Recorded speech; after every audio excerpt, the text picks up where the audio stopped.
आज का टॉपिक है 2.3 रूल्स ऑफ इलेक्ट्रॉनिक कॉन्फ़िगरेशन जिसमें हम 3 डिफरेंट रूल्स को अंडरस्टैंड करेंगे। Aufbau principle, Pauli exclusion and Hund's rule. First topic पर आते हैं जो है Aufbau principle. Aufbau principle, according to Aufbau principle, अगर हम इलेक्ट्रॉनिक कॉन्फ़िगरेशन लिखते हैं तो इलेक्ट्रॉन को हमने इस तरह प्लेस करना है सब शेल्स के अंदर कि जो लोवेस्ट एनर्जी सब शेल है वो सबसे पहले फिल होंगे। जैसे अगर हम 1s और 2s का कंपैरिजन करें तो 1s की एनर्जी कम होती है, 2s की एनर्जी ज़्यादा होती है, तो 2s बाद में फिल होगा, ठीक है, लेटर फिल होगा और ये बिफोर फिल होगा, ठीक है। तो 1s पहले फिल होता है, 2s बाद में फिल होता है और सेम इसी तरह अगर हम एनर्जी लेवल्स को स्टडी करते जाएं तो 2p की एनर्जी 2s से ज़्यादा होती है, तो 2p जो है वो 2s के बाद फिल होगा। नेक्स्ट इज 3s, उसके बाद 3p, फिर उसके बाद 4s आता है और फिर 3d आता है। तो ऑफ प्रिंसिपल हमें अरेंजमेंट ऑफ इलेक्ट्रॉन्स बताते हैं डिफरेंट सबशेल्स के अंदर according to their energy level. अब ये एनर्जी लेवल कैलकुलेट कैसे किए जाते हैं? एनर्जी लेवल को कैलकुलेट करने के लिए हमें दो क्वांटम नंबर्स की हेल्प चाहिए होती है। एक है n quantum number, second is l quantum number. n is principal quantum number और second one is azimuthal quantum number. Principal quantum number की जो वैल्यू है उसमें अगर हम एजीमुथल क्वांटम नंबर की वैल्यू को ऐड कर दें तो इस वैल्यू को यूज करके हम उनकी एनर्जी लेवल्स को कैलकुलेट कर सकते हैं। फॉर एग्जांपल, अगर हमारे पास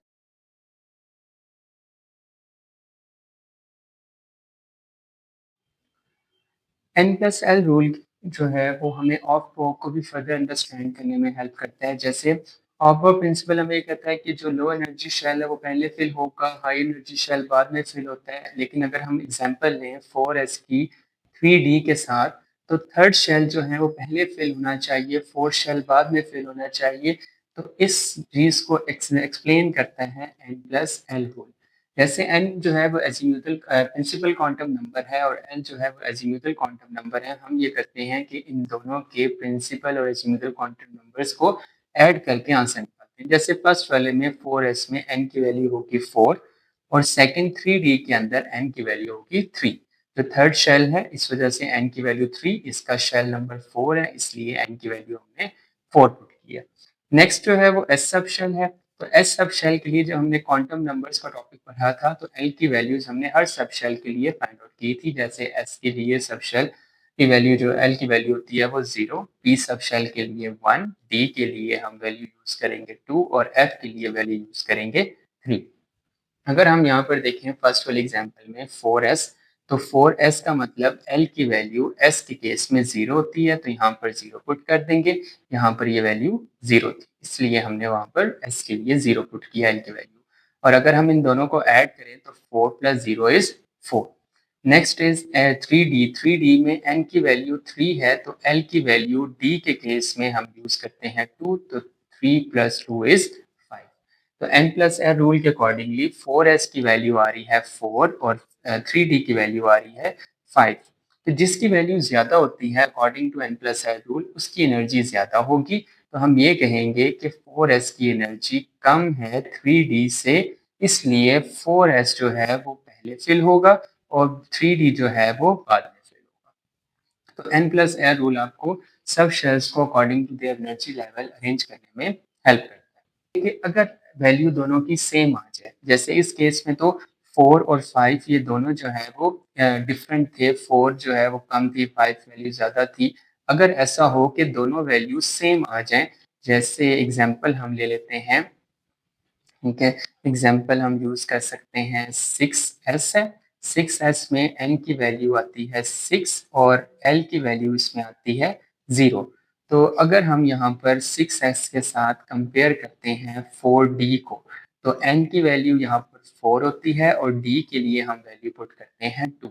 अगर हम इन दोनों को ऐड करें, दोनों में n+l की वैल्यू निकालें तो 6 आ जाती है। तो इस केस में क्या करना होता है? इस केस में ये करना होता है कि जिसकी n की वैल्यू ज़्यादा होगी वो पहले फिल होगा, जिसकी n की वैल्यू कम होगी वो बाद में फिल होगा, उसकी एनर्जी ज़्यादा होगी, ठीक है। जिस तरह जिस n की वैल्यू जिसकी कम है वो पहले फिल हो रहा है, तो इसका मतलब 4d जो है उसकी एनर्जी कम है और 6s की एनर्जी ज़्यादा है। 6s जो है वो लेटर फिल होगा और 4d जो है वो पहले फिल हो जाएगा। तो इलेक्ट्रॉनिक कॉन्फ़िगरेशन लिखते हुए तो 1s 2s 2p इस तरह करते जाएंगे तो 4d पहले लिखा आएगा, बाद में 6s लिखेंगे। तो दोनों केसेस होंगे। एक में ये है कि अगर हमारे पास दो सबशेल्स हों और उनकी n+l की वैल्यू डिफरेंट आ रही हो, तब कौन सा केस करना है, जिसमें एनर्जी की वैल्यू, जिसमें n+l की वैल्यू ज्यादा होगी उसकी एनर्जी ज्यादा होगी। पहला पॉइंट ये था। सेकंड पॉइंट ये है कि अगर दोनों की वैल्यू इक्वल आ जाए दो सबशेल्स की, तो उस केस में हम n की वैल्यू को कंपेयर करेंगे। जिसमें n की वैल्यू ज्यादा होगी उसकी एनर्जी ज्यादा होगी और जिसकी n की वैल्यू कम होगी उसकी एनर्जी कम, और लो एनर्जी पहले फिल होते हैं, हाई एनर्जी बाद में फिल होंगे। तो यहाँ पर n+l का टॉपिक कंप्लीट होता है। दोनों टॉपिक्स हमने दोनों सिनेरियोस को यहाँ पर एक्सप्लेन कर लिया।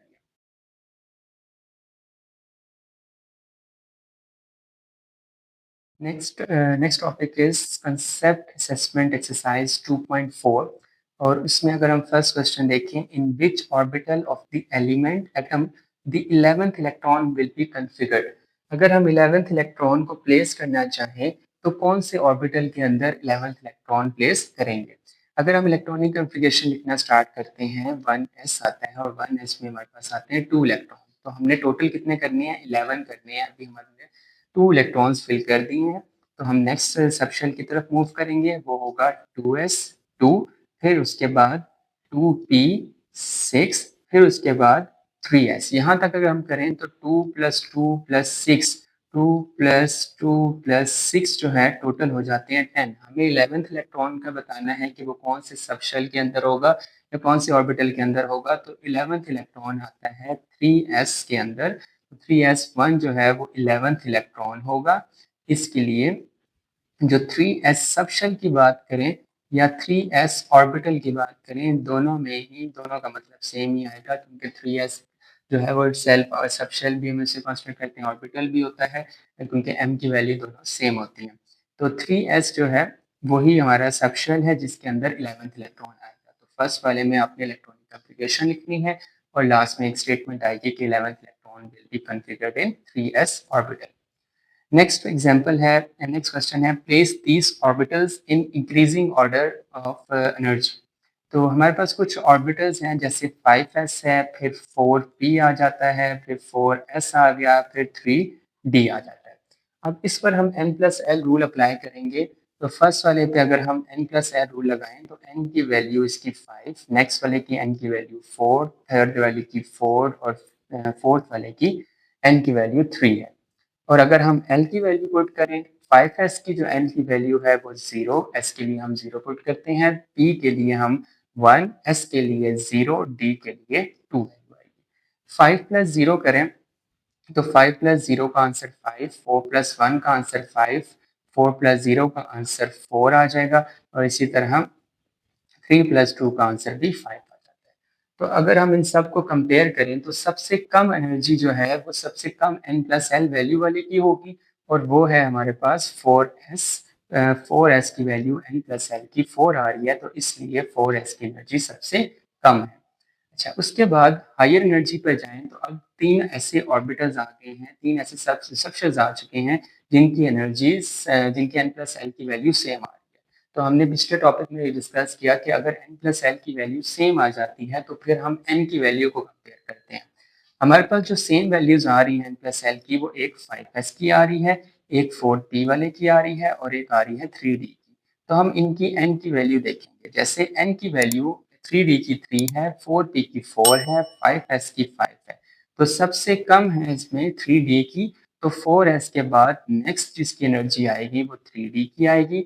3d से ज़्यादा एनर्जी होगी 4p की, क्योंकि इसकी n की वैल्यू 3d से ज़्यादा है, और लास्ट में 5s होगा, उसकी n की वैल्यू सबसे ज़्यादा इनमें से, तो 5s की एनर्जी सबसे हायर होगी।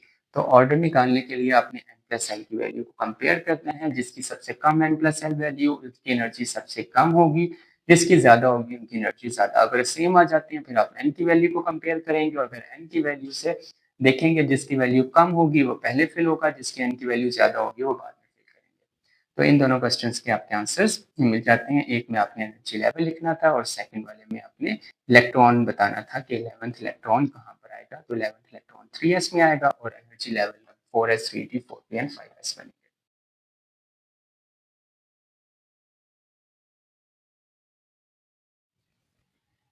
Next topic is concept assessment exercise 2.5 और इसमें हमने बताना है which of the following orbitals have greater energy.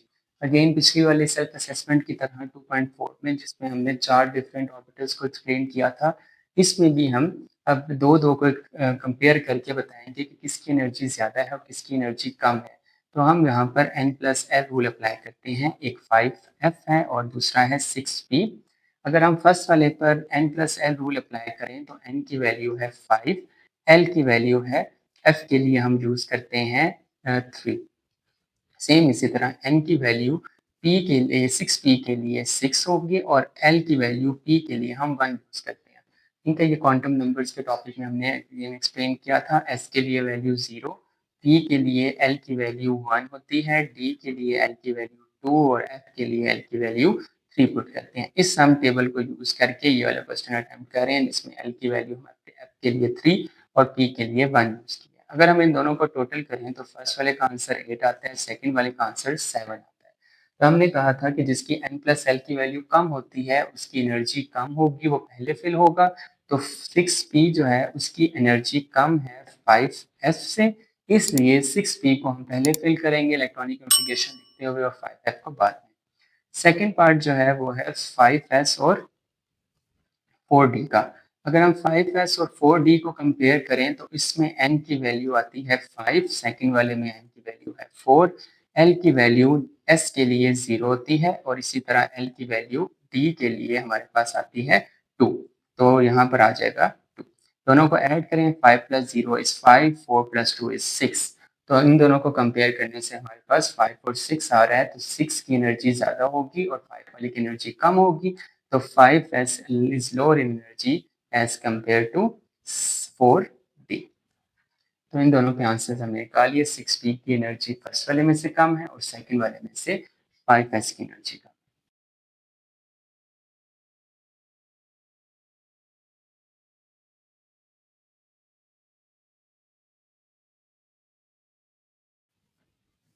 Next topic is Pauli exclusion principle. Pauli exclusion principle एक रूल है इलेक्ट्रॉनिक कॉन्फ़िगरेशन लिखने के लिए, कोई मेथड नहीं है इलेक्ट्रॉनिक कॉन्फ़िगरेशन लिखने का जैसे प्रिंसिपल हम करते हैं। पॉलीएस्क्लूजन प्रिंसिपल हमें एक रूल ऐसा बताता है कि अगर आपने इलेक्ट्रॉनिक कॉन्फ़िगरेशन लिखनी है तो इलेक्ट्रॉनिक कॉन्फ़िगरेशन लिखने के लिए आपको एक रूल फॉलो करना पड़ेगा, वो ये कि कोई भी दो इलेक्ट्रॉन्स, जैसे अगर हम 4s के अंदर 2 इलेक्ट्रॉन्स कंसिडर कर लेते हैं, एक फर्स्ट इलेक्ट्रॉन जो क्लॉकवाइज मूव कर रहा है और सेकंड इलेक्ट्रॉन जो एंटी क्लॉकवाइज मूव कर रहा है। कोई भी दो इलेक्ट्रॉन ऐसे नहीं होंगे जिनके 4 क्वांटम नंबर्स जो हों वो सेम आ जाए। एटलीस्ट एक क्वांटम नंबर लाजमी डिफरेंट होता है। अगर चारों के चारों क्वांटम नंबर सेम आ जाते हैं तो वो दो डिफरेंट इलेक्ट्रॉन्स नहीं होंगे, वो एक ही इलेक्ट्रॉन है जिनके क्वांटम नंबर्स आप निकाल रहे हैं। तो इसका मतलब ये कि हम जब भी इलेक्ट्रॉनिक कॉन्फ़िगरेशन लिखें तो हमने ये ध्यान रखना है कि उस इलेक्ट्रॉनिक कॉन्फ़िगरेशन को लिखते हुए कोई भी दो इलेक्ट्रॉन ऐसे ना हो जिनके principal quantum number, azimuthal quantum number, magnetic quantum number और स्पिन क्वांटम नंबर, ये चारों क्वांटम नंबर सेम ना आ जाए। ठीक है, तो एटलीस्ट एक लाजमी डिफरेंट होना चाहिए। इसको हम एक और वे से इस तरह देख सकते हैं कि अगर हम n की वैल्यू डिफरेंट रखते हैं, शेल ऑब्वियस सी बात है डिफरेंट होगा, सब शेल भी डिफरेंट हो सकता है, ऑर्बिटल भी डिफरेंट हो सकता है।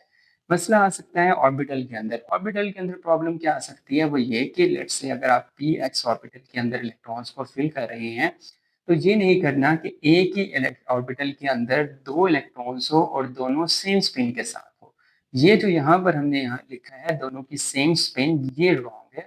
ठीक है, अगर हम ये करते हैं कि दो ऑर्बिटल्स हों और दोनों की एनर्जी, दो ऑर्बिटल्स हों और दोनों की एनर्जीज जो हैं वो दो एनर्जीज हम ले लेते हैं, लेट्स से दोनों इलेक्ट्रॉन्स जो हैं अगर सेम स्पिन के साथ है तो वो एग्जिस्ट नहीं कर सकते क्योंकि इनके क्वांटम नंबर सेम हो जाएंगे। पी वाई की बात करें तो ये वाली फॉर्म एग्जिस्ट कर सकती है क्योंकि एक जो है वो क्लॉकवाइज है और दूसरा इलेक्ट्रॉन है एंटी क्लॉकवाइज। और अगर हम इस तरह लिखते हैं कि दोनों को एंटी क्लॉकवाइज लगा देते हैं पी एक्स के और दोनों इलेक्ट्रॉन्स को, तो ये भी रॉन्ग मेथड है according to Pauli exclusion principal.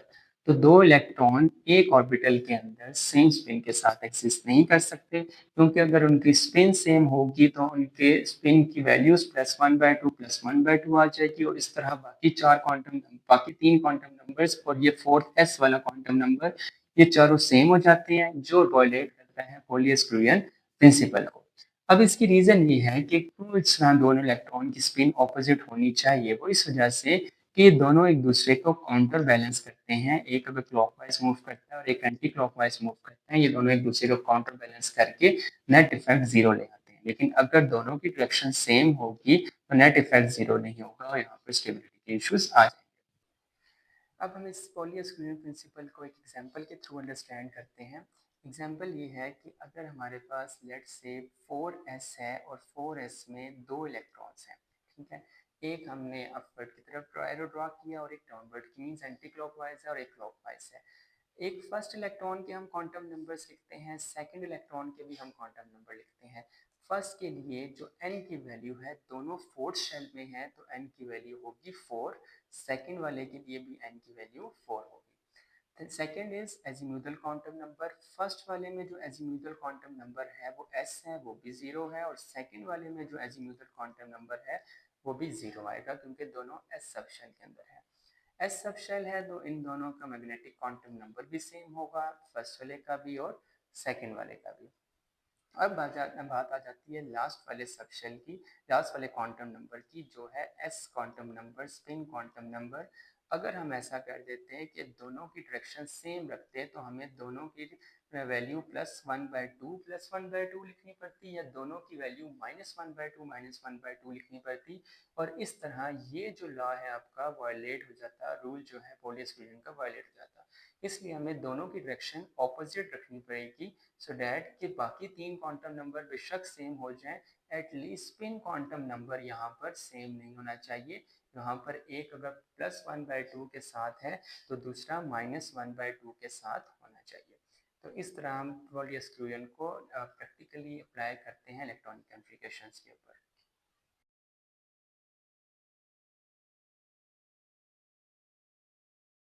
Electronic application का लास्ट रूल है हुन्स रूल, और हुन्स रूल में हम डीजेनरेट ऑर्बिटल्स को डिस्कस करते हैं। डीजेनरेट ऑर्बिटल्स क्या होते हैं? ऐसे ऑर्बिटल्स जिनमें एनर्जी लेवल उनका सेम होता है। जैसे अगर हम पी सब शेल की बात करें तो उसमें तीन ऑर्बिटल्स आते हैं, पी एक्स, पी वाई और पी जी, और डी में बात करें तो पांच ऑर्बिटल्स आते हैं। डी के पांच ऑर्बिटल्स और इसी तरह पी के ये तीन ऑर्बिटल्स, इन तीनों की आपस में एनर्जी सेम होती है। ऐसे ऑर्बिटल्स जिनकी एनर्जी सेम हो उन्हें हम कहते हैं डीजेनरेट ऑर्बिटल्स। अच्छा, जो डीजेनरेट ऑर्बिटल्स हैं, अगर वो हमारे पास आ जाएं तो उसमें इलेक्ट्रॉन फिल करने का मेथड ये है कि वो हुन्स रूल हमें गाइड करेगा कि पी एक्स और पी वाई पी जी तीन ऑर्बिटल्स आ जाएं, डीजेनरेट ऑर्बिटल्स, या डी के पांच डीजेनरेट ऑर्बिटल्स आ जाएं और हमारे पास एक इलेक्ट्रॉन अवेलेबल हो, तो वो फर्स्ट इलेक्ट्रॉन पी एक्स में जाएगा। इसी तरह अगर दो इलेक्ट्रॉन्स हों तो बजाय ये कि वो पी एक्स को फिल करने के वो पी वाई में मूव कर जाएगा, थर्ड इलेक्ट्रॉन पी जी में जाएगा, फोर्थ इलेक्ट्रॉन से पेयरिंग स्टार्ट होगी, फिफ्थ इलेक्ट्रॉन पी वाई में, और सिक्स्थ इलेक्ट्रॉन पी जी में जाएगा। तो इलेक्ट्रॉन्स जो हैं पहले सेपरेटली फिल करेंगे, सिंगली ऑक्यूपाइड डीजेनरेट ऑर्बिटल्स होंगे, उसके बाद वो पेयरिंग अप स्टार्ट करेंगे। अब ऐसा होता क्यों है? ऐसा इस वजह से होता है कि जब ऑर्बिटल्स में जो इलेक्ट्रॉन्स हैं वो सेपरेट ऑर्बिटल्स में आए तो वो उनमें रिपल्जन कम होगी और स्टेबल इलेक्ट्रॉनिक कॉन्फ़िगरेशन आती है। क्योंकि अगर एक पी एक्स के अंदर ऑलरेडी एक इलेक्ट्रॉन है और दूसरा इलेक्ट्रॉन इसमें आएगा तो इलेक्ट्रॉन इलेक्ट्रॉन को रिपेल करेगा, तो इसके बजाय उसके पास और ऑर्बिटल्स अवेलेबल है विद सेम एनर्जी, तो प्रेफर करेगा कि वो सेकेंड ऑर्बिटल के अंदर चले जाएं और पी एक्स और पी वाई की स्पिन सेम होगी। इस तरह थर्ड इलेक्ट्रॉन आएगा तो पहले दो में जाने की बजाय, क्योंकि इन दोनों में जो इलेक्ट्रॉन्स ऑलरेडी प्रेजेंट है वो रिपेल करेंगे, जिसकी वजह से पीजी में थर्ड इलेक्ट्रॉन मूव कर जाएगा so that to achieve stable electronic configuration. और सेम यही चीज़ डी ऑर्बिटल्स में भी होती है कि अगर हमारे पास पांच ऑर्बिटल्स आ जाते हैं, जो डी वाले ऑर्बिटल्स हैं, तो इलेक्ट्रॉन वन बाय वन उसमें फिल होगा, जैसे d x y, d y z, ठीक है। Next is d x z d x square minus y square and d z square. तो पहले 5 ऑर्बिटल्स इंडिविजुअली एक एक ऑर्बिटल को फिल करेंगे और फिर जब 6th इलेक्ट्रॉन आएगा वो इसको डबल या पेयर करना स्टार्ट करेगा। तो 10 इलेक्ट्रॉन्स तक ये कंप्लीट पेयरिंग हो जाएगी। तो होल्स रूल हमें डीजेनरेट ऑर्बिटल्स की फिलिंग के बारे में गाइड करता है और इसको हम इलेक्ट्रॉनिक कॉन्फ़िगरेशन में हम यूज़ भी करेंगे।